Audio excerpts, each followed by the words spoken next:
Here in my channel again, Just Christine. So today, gawa tayo ng product review. Magre-review ako nito. Ito ay exfoliating foot mask. Yon. Yan po siya. Yan.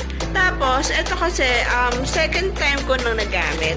Bumili ulit ako. Una is para i-review. Pangalawa is dahil nagustuhan ko siya. Nagustuhan ko yung after effect niya. Nung pagkatapos kong gamitin. Yun. It took me like 1 week bago ko naramdaman yung effect.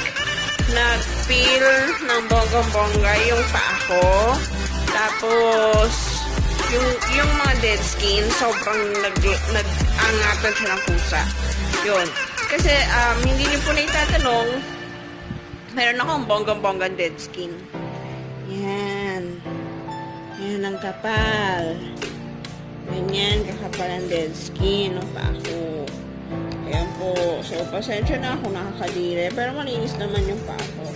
Talaga lang na, ewan ko bakit grabe yung dead skin sa paa ko. Tulad ngayon yan, gagamitin ko siya kasi, parang medyo dry na yung pakiramdam ko dun sa paa ko. Tapos, masakit na Makati, hindi mo maintindihan. Kaya, yun. Before ako magpa-pedicure, manicure, magpa-foot spa sa spa, yun, mag-DIY muna ako nito na nabili ko sa Watson. Ito ay 199 pesos. Yun. So, try na natin.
Ang sabi dito, how to use.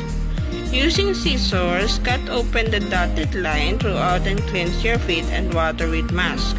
Remove after 60 to 90 minutes and rinse off with water. Callus start peeling off in 4 to 7 days after use. Nearly all calluses will be removed in a further of 3 to 5 days depending on their thickness. Do not use a callus remover or pick on callus when they start peeling off. Okay. So, hintayin ko lang muna siyang mag-peel off bago ako magpa-foot spa ulit sa spa. Take note guys, kasi nung unang beses na gumamit ko to, nagpa-foot spa ako. Nagpa-foot spa ako, nakabagong pedicure, nakabagong manicure. Tapos, hindi ako masyadong nasatisfied. Feeling ko parang kapal-kapal pa rin, nararamdaman ko pa rin makapal yung paa ko. Kaya, tinry ko to. No, after 60 minutes to 90 minutes daw, bago tanggalin, pagkatingin ko, natanggal yung cutics. So, sayang yung cutics. Ganun siya katapang. Yung pati yung cutics na bura. Kaya, take note guys na wag mo nang bagong pedicure yung mga paa natin pag magkaganito kayo kasi ang tapang niya. Yun, sayang lang. So, bago kayo mag-cutics nyo ilagay ito.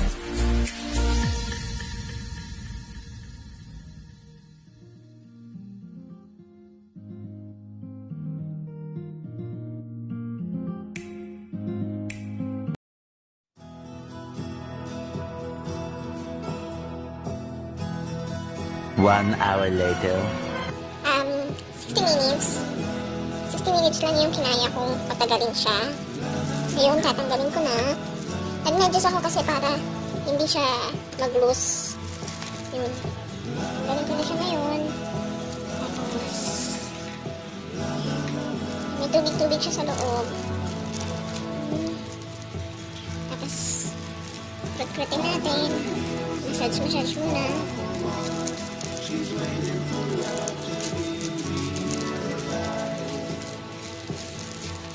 Massage muna para sumisik yung pampatanggal ng kalyo, yung tubig yata, yung parang something watery.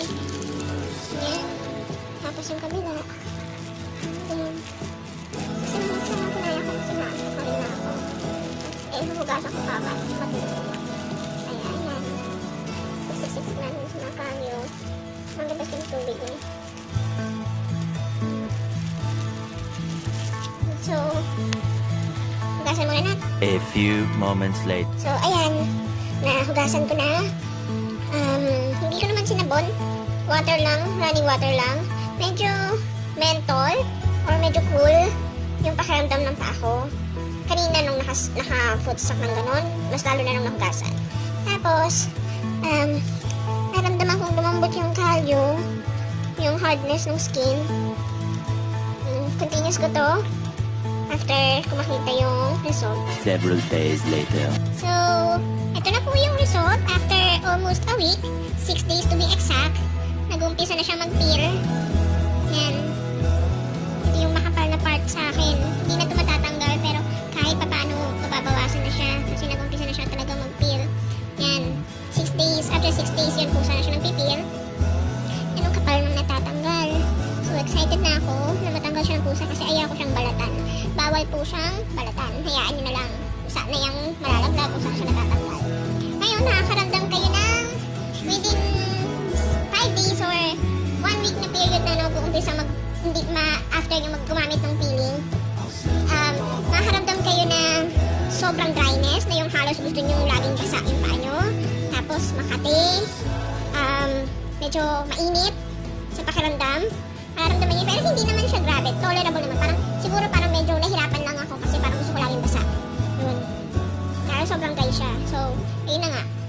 Ang kailangan nyo lang gawin is mag-medyas lang kayo, mag-lotion lang kayo ng paa. Tapos, medyasan nyo na lang. Yun.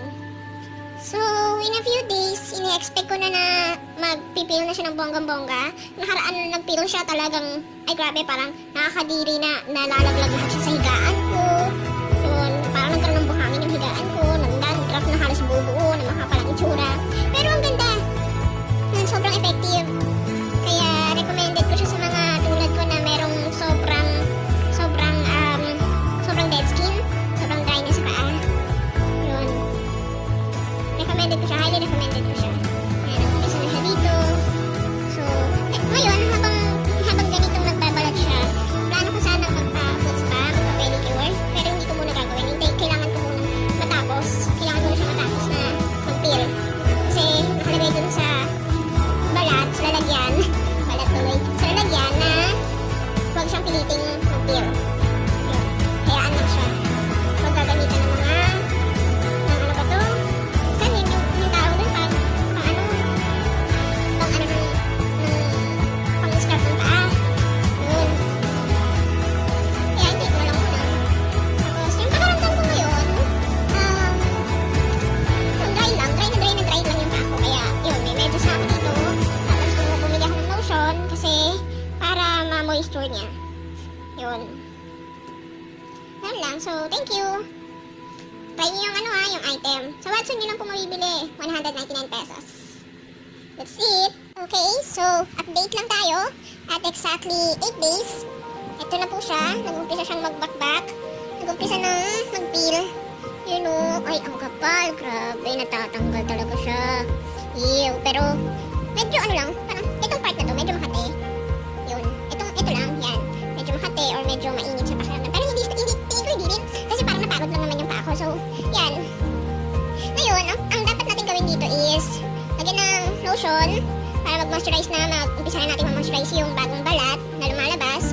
Then, medyasan, kasi ang pangit di ba, pag sa higaan kumalat yan. Yung mga natatanggal na yan, tapos nasa higaan. Ew. So, sa tingin ko exactly 2 weeks, peel na yan. Bibigyan ko pa kayo ng next update. Hintay lang tayo. Hi guys! So, exactly 11 days. Ito, dito na yung sa harap na yung nagbabalat. 11 days na yan So, malapit na ako to 2 weeks. In 2 weeks, feel ko completed na yung pagpipil ng paa ko.